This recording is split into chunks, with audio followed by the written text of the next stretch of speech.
Welcome to the next module. Is about inspiring your multi-generational workforce. We all talk about the millennial. What are the challenges that the millennial pose at the workplace?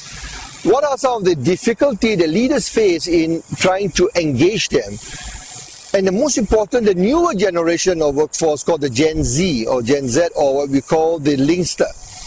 Now, these are the latest group of workers or employees. They're coming to the workforce who you need to understand. They are different from the Gen Y.